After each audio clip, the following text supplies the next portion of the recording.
This is the 2022 Polestar 2 all-wheel drive. It's the first fully electric model from the brand that was originally a performance tuning company for Volvo vehicles.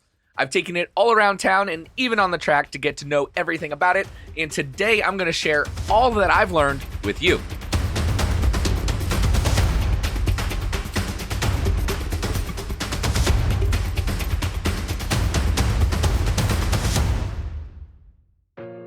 Make no mistake about it, this is a premium sedan that Polestar targeted directly at vehicles like the BMW 3 Series, Audi A4, or Tesla Model 3.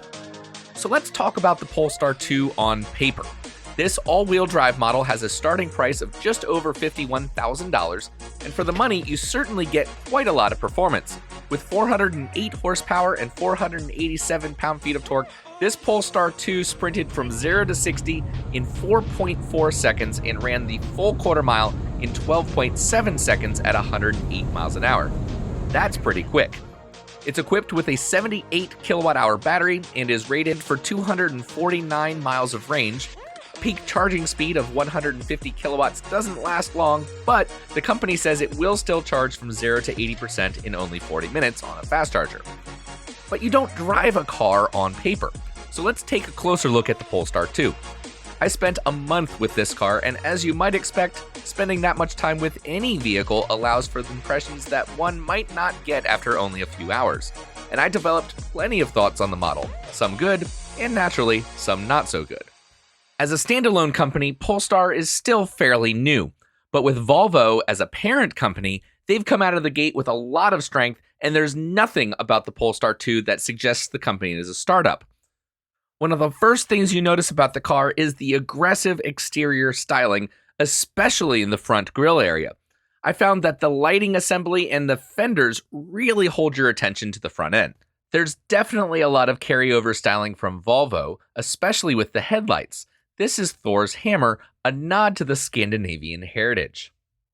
I really liked the rear of the Polestar 2 and the LED light bar that extends from one side of the car all the way to the other. That is so unique and very attractive. And something really cool, Polestar even programmed a welcome light sequence when you unlock the car. That is cool. Moving to the interior, my impressions are a little bit more mixed. The materials that comprise the dashboard, door trim, and seats are very premium in nature, soft where you want them to be, and firm where necessary. The general design is pleasing, easy on the eyes, and showcases a center display which allows for many of the vehicle settings to be changed, including steering feel, regenerative braking strength, and charging limits. However, the placement of the top of the screen made it very difficult to get the airflow just right from the vents located behind it on the dash. One really neat feature, if you've got longer legs, you can come to the front of the seat, pull this, and extend that out. The downside is that it does tend to collect a lot of dirt. Rear passenger space is abundant, and if you need more cargo room, both of the 60-40 split seats can fold down, giving the Polestar 2 one of the largest cargo capacities in its class, 38.7 cubic feet. With the seats up, the cargo space under the rear hatch is still 14.3 cubic feet, which I expect most people would find to be good enough. And speaking of the rear hatch, I found it very useful that opening and closing are as easy as the push of a button.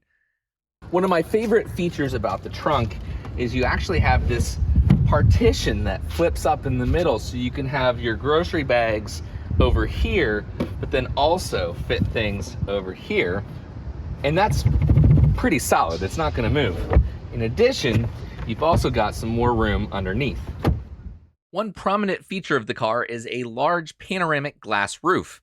And while I love the look, I found personally that the intensity of the sun was too much to deal with, so I put up some sunshades to block the light coming in from above. Before we continue, just a quick reminder to like the video, subscribe to the EV Resource YouTube channel, and hit the bell for notifications on our future uploads. While Polestar has made a good car overall, I found the biggest disappointment was a toss-up between the software and the general inefficiency of the car. On my 70-mile-an-hour range test, I was often looking at 2, sometimes 3 different range estimates that were displayed in different places at the same time. And doing the math on the fly in my head ended up being the most accurate way to judge how far the car could go. But unfortunately, no reasonable person is going to be willing to do that. The user interface software was often slow and unresponsive, and I found the overall operating system to be very simple and underwhelming.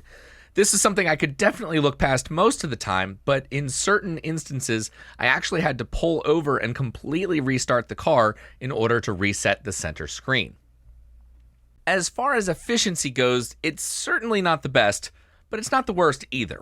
My 70-mile-an-hour range test did yield 230 miles, but considering that the battery pack has 75 kilowatt hours of usable energy, I'd love for it to be able to do a bit better than that. The Polestar 2 is heavy, weighing over 4,600 pounds, and with a coefficient of drag of 0.278, the aerodynamics definitely leave some room for improvement. One feature I did appreciate was an app for the phone that allowed you to do things like lock and unlock the doors, turn on or off the climate control, see your battery state of charge, and more. And maybe this is a good time in the video to cover some of the neat features about the car that I really liked that I haven't mentioned yet. Things like the illuminated door handles that make it really easy to see at night, or the key, which is like most newer Volvo keys, but also there's a second fob without any buttons on it.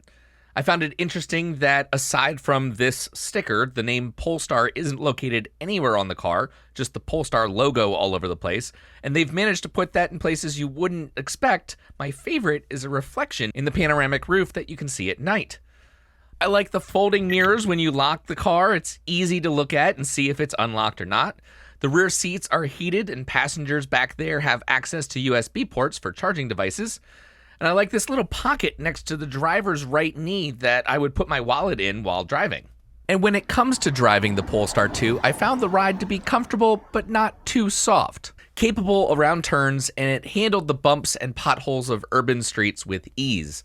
The 20-inch wheels and Michelin tires were more than capable for every situation, and in normal driving conditions, I wouldn't change anything. For me though, normal driving isn't really what I'm into. I like to go fast and have fun, and when it comes to the Polestar 2, nothing can top the feeling of excitement when stepping on the accelerator. The way the company has tuned the feeling of the electric motors is very punchy when you want it to be, and with more than 400 horsepower on tap, I nearly always had a smile on my face. Around the 2-mile Dominion Raceway road course, where I test the performance of vehicles, the Polestar 2 set a top lap time of 1 minute 39 seconds, beating out the previous lap leader by 2 seconds. And this Polestar 2 wasn't equipped with the performance package that includes more power and upgraded brakes and suspension. While you could feel the heft of the 4,600-pound car, especially in the corners, I found that the throttle control was easy and power delivery was a delight. It's heavy. You can definitely feel it. Decent amount of body roll. I think the performance kit, essentially, the upgrade that you can get, would definitely make a big difference. Stiffer suspension, better brakes. Really, if you're going to track this car, that's what you want. But for our purposes today, we'll just deal with what we got, which is okay. It's plenty of power. So to tie it all up for you here, I'd say the Polestar 2 all-wheel drive is the perfect sedan for maybe the hip CEO or urban executive, somebody with enough money to afford the car, but also someone who isn't exactly enthralled with the other EV options on the market. With off-the-line power that rivals BMW, Audi, and many other premium brands, the car is a blast to drive in a spirited way. But even if you just want a comfortable ride that is packed full of tech and features, then I'd say the Polestar 2 is a great option and definitely one that should be considered.